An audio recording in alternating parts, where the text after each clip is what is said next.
I want to tell you just a quick story. First, I just want to welcome you. Glad you can be a part of Anchor Church, what we're doing here. I'm excited to share with you today. I want to tell you a story just about stress and anxiety. Not from this past week, but from when I was 5 years old. When I was five, I have this very vivid memory. It's actually become something that in some ways I feel like I keep looking back. It's almost like this touchstone or a mile marker. I don't know why. But when I was 5 years old, I had a really bad ear infection. So my ear was hurting. I was laying on the couch with like a heating pad on my ear. I had a fever. And I remember looking up at the ceiling. I think it was like one of those, it was just your average ceiling. But as I looked up at the ceiling, I don't know if it's because of the fever or what it was, but I just felt like I was seeing like all of these dots like in the ceiling. Like I don't know if it was my imagination or the fever, but there was just all these dots covering the ceiling, and they were making different shapes and stuff. But in my 5-year-old brain, each one of those dots represented a problem that existed. They weren't all my problems. They were kind of like the problems of the world. And I just remember like just seeing them all. And for some reason, I just became overwhelmed with the sense that here are all these problems and I can't solve them. And I remember almost really having, I don't know if you'd call it a panic attack or I wouldn't think it was a mental breakdown. I was 5 years old.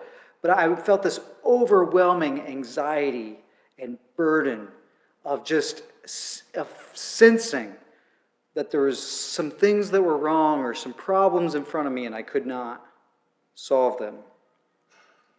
And so it feeds into really my personality. On the Enneagram, I'm a 9.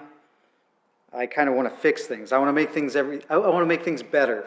I want everybody to get along. I want there to be peace. And it's my way of dealing with turmoil. Sometimes, like maybe right now, there are situations, there's times where I feel powerless.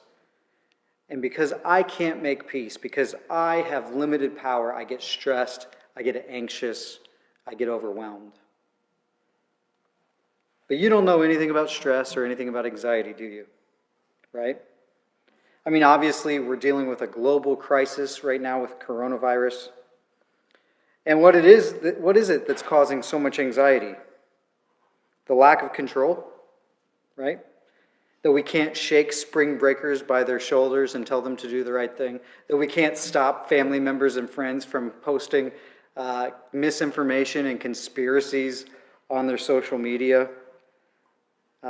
We can't stop the endless loop of news coverage and the ever-changing guidelines that seem to be new every hour. And all of this is changing and going so fast that it's hard for us to keep a grasp on what exactly is happening and what we should do. And all of that just builds so much anxiety and stress. And that's not even taking into account, that's talking about, there's the stress of us worrying about those that we love and care about who are at risk, certainly care about our children and their well-being. But that's not even scratching the surface, is it? Because there's the financial anxiety, not just as a nation or as a world, but personally in our homes, like wondering how we're going to pay bills, how are we going to make ends meet, providing for our families, keeping our jobs. All of this is happening at the same time and so quickly. And all of this is happening on top of all of the normal stress and anxiety that you and I have learned to carry over the years. Just part and parcel of living in our culture. The stress of losing a job or moving or not moving, of broken relationships or the death of someone that you love.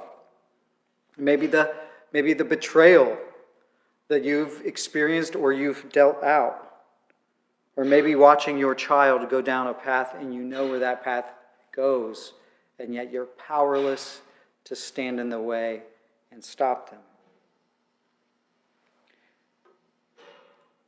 Sometimes there's things in our lives that happen, and we just sense this growing, strengthening knot in our stomach of anxiety and stress and worry. And what do we do about it? I know as Christians often we walk away feeling guilty about it. People who say they trust and believe and have faith in God often beat themselves up and they think, well, listen, like if I'm feeling stress and anxiety, there's got to be something wrong with my faith because I know God is a provider. I know God cares about me. And so if I'm stressing out, if I'm worrying, if I'm anxious, I'm doing something wrong. Like there's something must be wrong with me. My faith must be weak.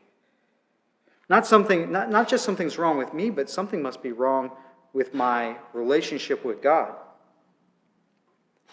And if you don't want to go through with what God has put in front of you, well, maybe you just don't love him enough, right?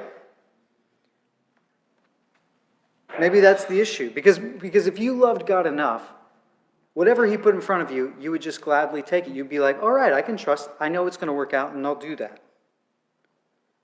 Well, here's the deal. If that's true, if that idea that the Christian or the person of faith has no stress, no anxiety, and no worry, or at least it's not lasting, if that's true, then we have a problem because Jesus blew it. If that's true, then Jesus did something wrong. Did you know that Jesus felt incredibly distressed, overwhelmed with anxiety and emotion?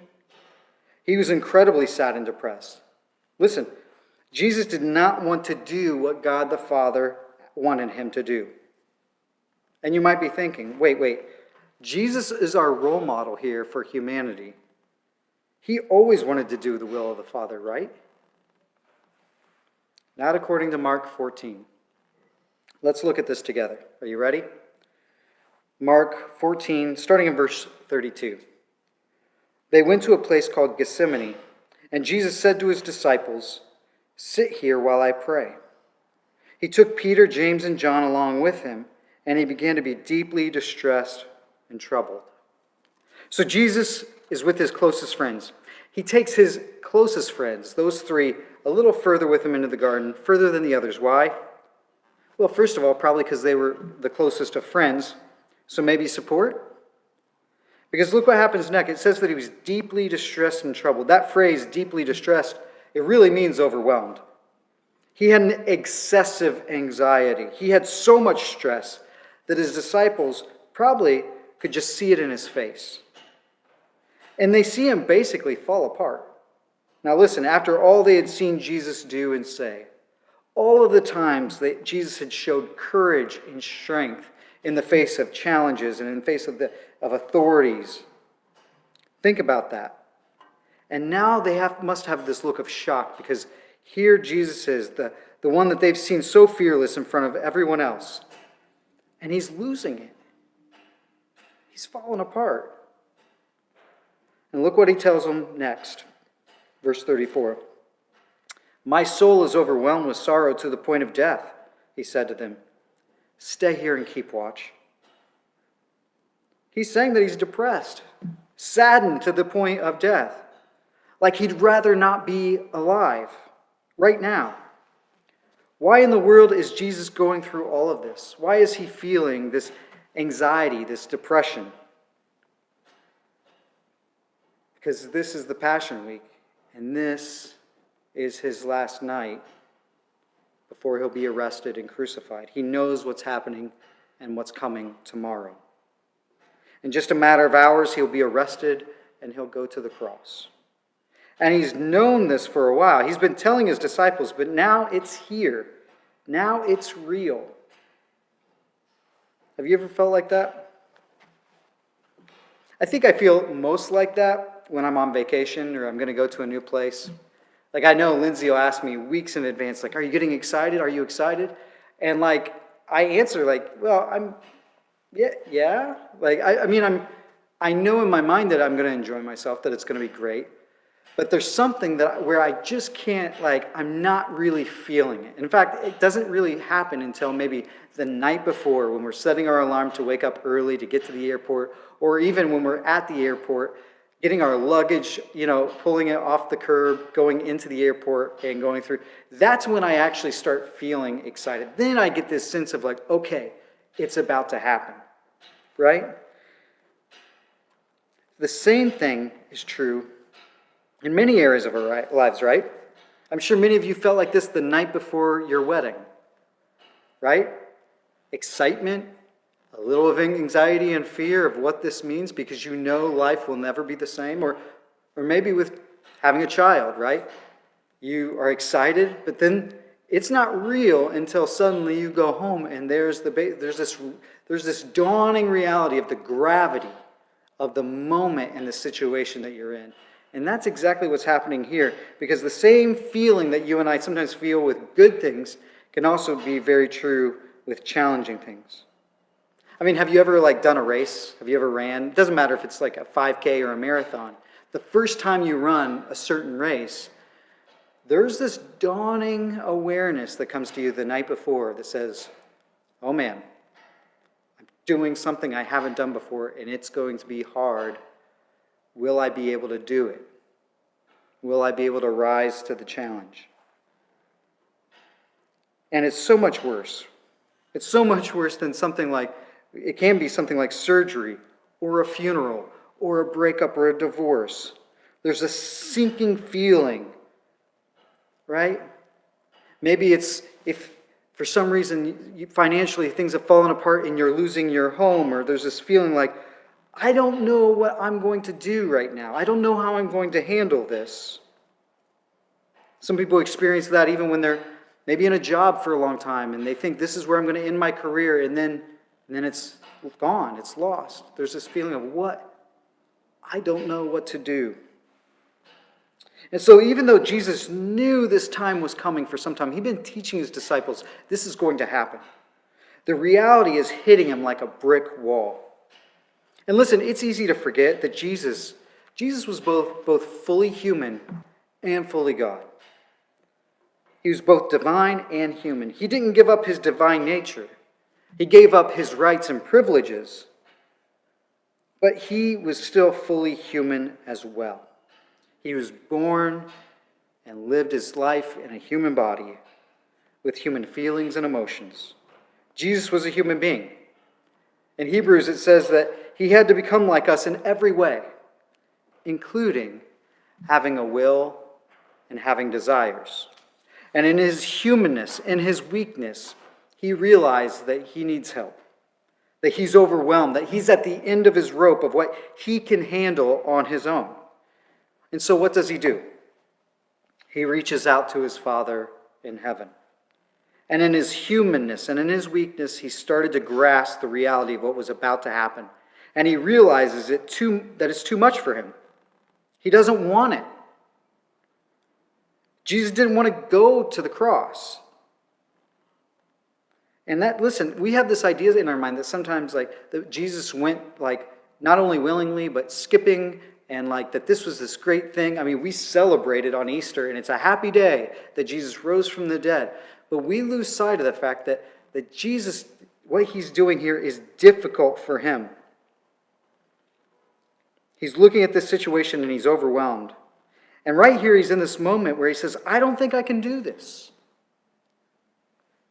And so he brings some friends with him and he goes further into the garden to pray.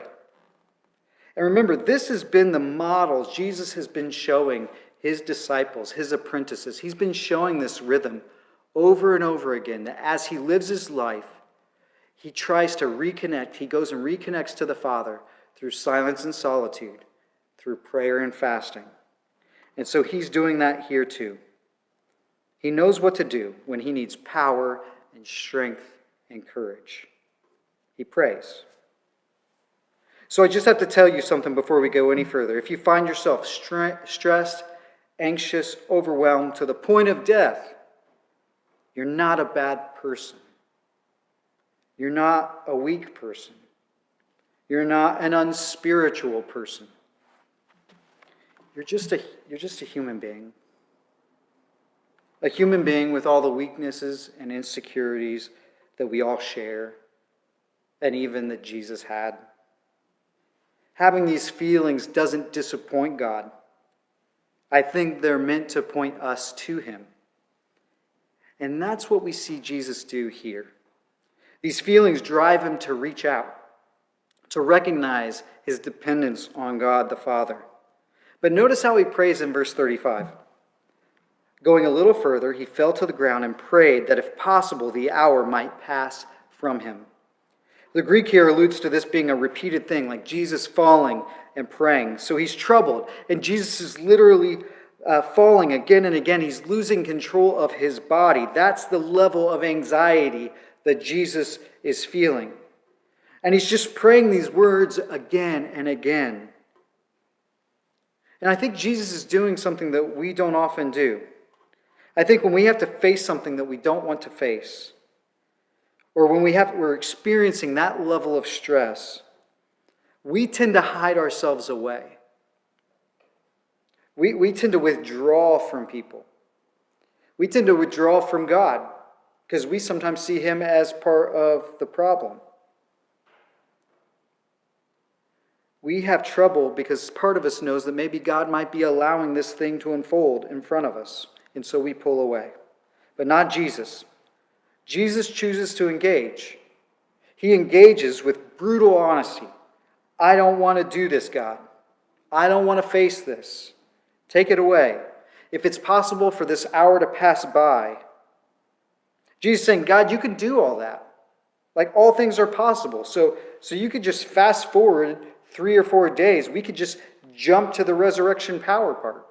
That's what he's asking for right here. And don't we wish the same thing? God, can we just fast forward? Can we just push the remote button and skip till we see the thumbnail of the next scene when things are better?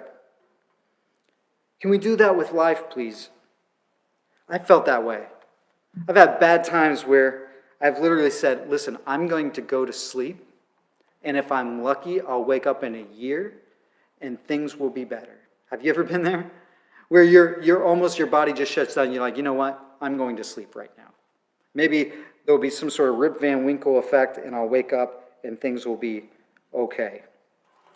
Jesus says that, brutally honest. Will you just take this away from me? Verse 36, he goes, Abba, Father. Now, many of you might know this. Abba is Aramaic. It means daddy.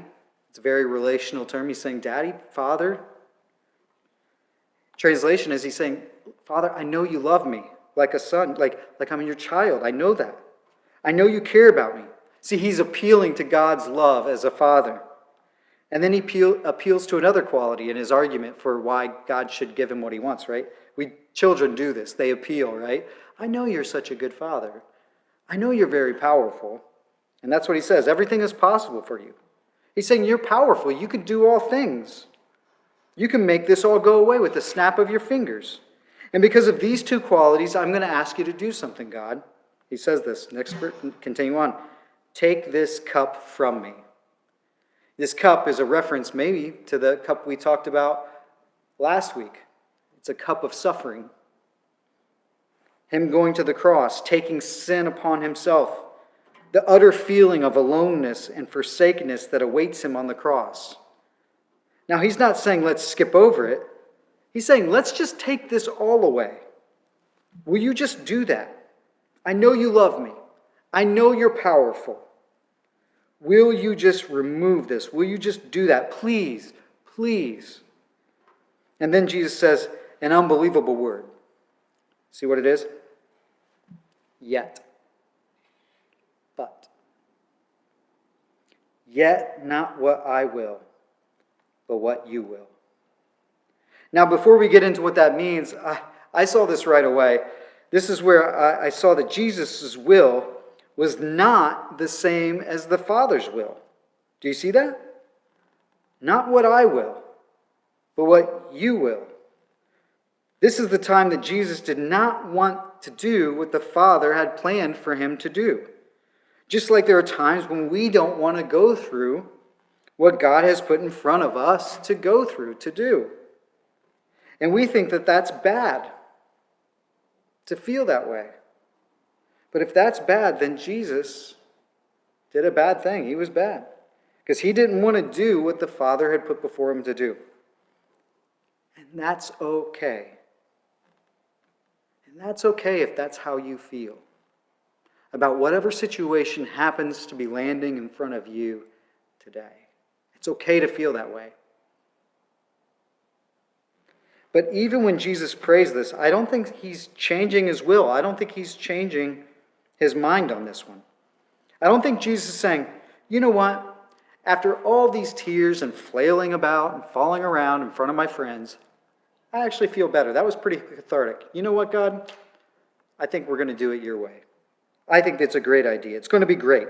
You know what? I was wrong. Thanks for the time of prayer. It doesn't say that here. It doesn't say that he changed his will. What he says is that he's going to set his will aside.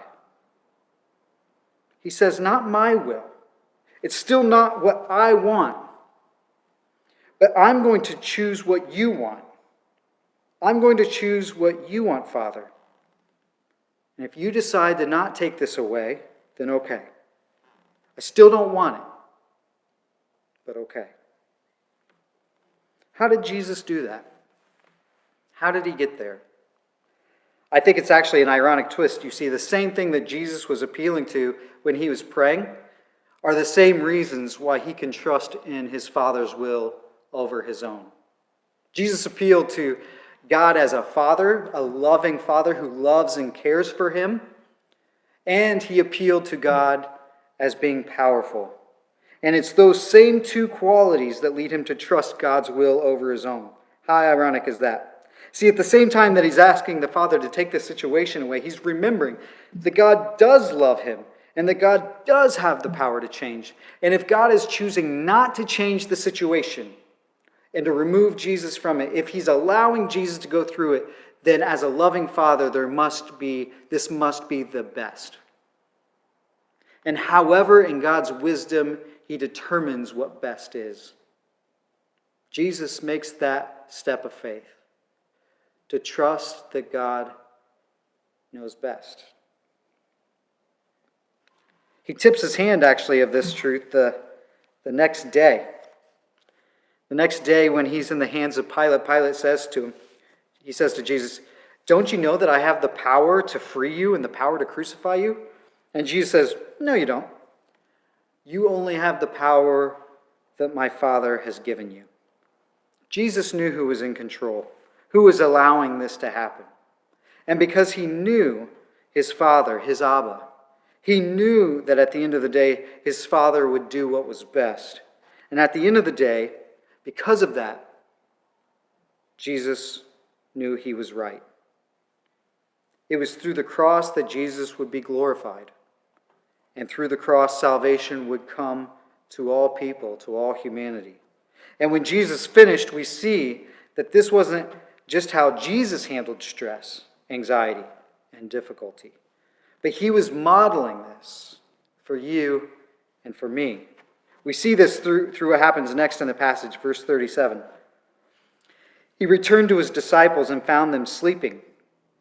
Simon, he said to Peter, are you asleep? Couldn't you keep watch for 1 hour? Watch and pray so that you will not fall into temptation. The spirit is willing, but the flesh is weak. Jesus was saying to them that he knew for himself, he knew how to handle these moments of weakness. He was a human being in weakness and in flesh, and he knew he wasn't going to get through what he was about to do without being dependent upon God, without God's help and God's strength, the strength and the help of his Father. And he was saying to them, there's no way you're going to get through your struggles unless you go to God in dependent prayer. Crazy. Jesus, this is crazy to me. Jesus is facing death, and he is still being a master teacher to his disciples. That's the secret for you and I to know today. When we feel overwhelmed, when we're so distressed, when we fall to the ground in our weakness, how do we respond? By withdrawing? By pulling away? By stop responding to emails? By stopping to connect with other people? Without praying? Getting angry at God? No. We do so by following our Master's example, by engaging. We engage in prayer that's brutally honest. God, this is awful. What I'm going through is terrible, and I cannot see a good thing coming out of it. God, I want this to end, and you could make it end, and I want you to make it end. God, I don't see the solution to these problems, and I'm no fool. I'm pretty smart, but I don't know how this is going to work out. I hope you have a plan. Brutal honesty with God. Appealing to his love and appealing to his character. Actually, if you want examples of this, you just go to the Psalms. In fact, Jesus on the cross, he starts reciting these Psalms. Psalms that express hardship and struggle and lament, but at the end of the day, trusting and having faith in the goodness and the power of God. That's what Jesus does. He goes again and again, as long as it takes, and that's our example, to go to God as long as it takes, to lay out how we feel, to lay out what our need is, and be able to do that until we can get to the point that we can say, I've spoken and I've said my piece, God, and now I can trust, because you are a loving Father, because you are good, and because you are powerful, I can trust what will happen next in this situation.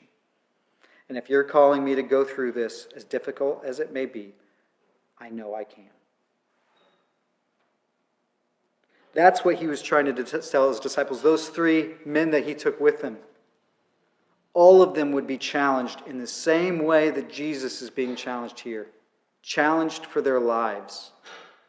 And he wanted them to say, you need to know how to prepare your heart and prepare your mind to go through difficulty. It's an example for them, and it's an example for you and I.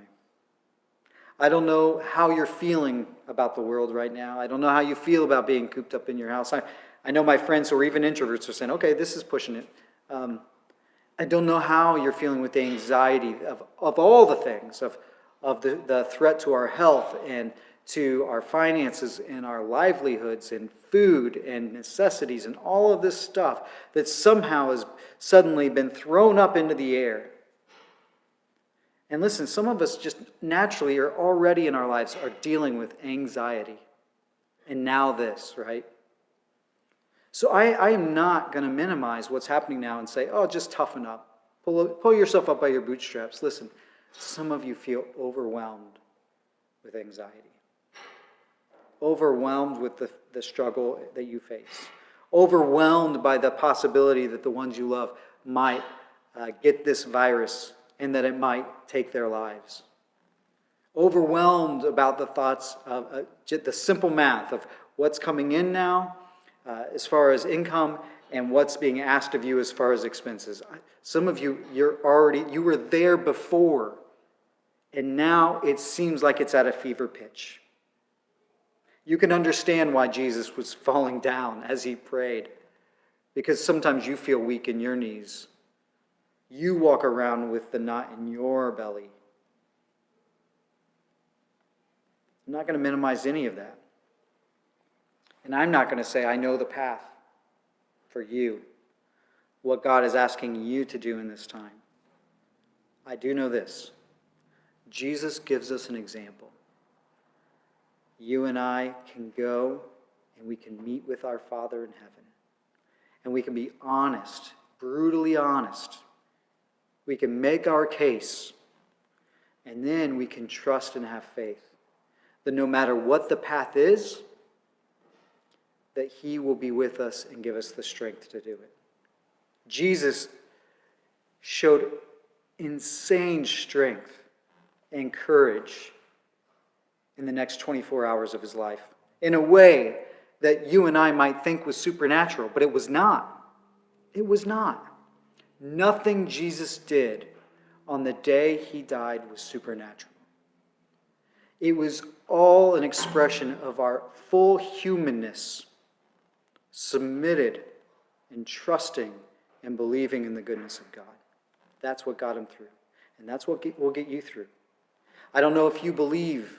I don't know if you're a Christian or not. And if you're listening to this and you're not, I'm so glad that you are. And so glad that you have this open mind and heart to listen. I will tell you something. Paul once said, the message of the cross is foolishness to those who are perishing. What he's saying is, in our own natural self, the cross doesn't make much sense. Seems kind of crazy that this man Jesus had to die. And he said, yet it's the power of God to those who are being saved. And that's a transformation in a person's life that I can't make happen. I don't even know if you can make it happen, to be honest with you. It requires a dependence and a trust. And it actually requires that the Spirit of God begins awakening something inside of you. Maybe as difficult as this time is right now, maybe this is the setting in which God will awaken something in you. To awaken many of us to the reality is that we are way more dependent on things outside of ourselves than we ever knew. And that's the message of the cross, is to say this, that you and I, through sin and death and rebellion in this world, we've been cut off from a true living relationship with God. Not because that was his desire, but it's because it was ours, to do things on our own way. And because of that, we're enjoying the world we live in now, for better or worse. And yet in God's grace, not because of anything we've done, but out of his great love, he came down to this earth, entered into human flesh by the name of Jesus. He lived a life that was a model to you and I, and was also a declaration that God still cares, and God still loves humanity, and God will make the way. And so those of us who call ourselves Christians are ones who simply trust in that. That it's not because we're good and we followed all the rules or that we're living the perfect life. Not that. No, that's religion. And that's an issue of us trying to work our way in. Those who are Christian recognize that working will never get there. But that God has offered a free gift. He's offered us this grace that we cannot earn.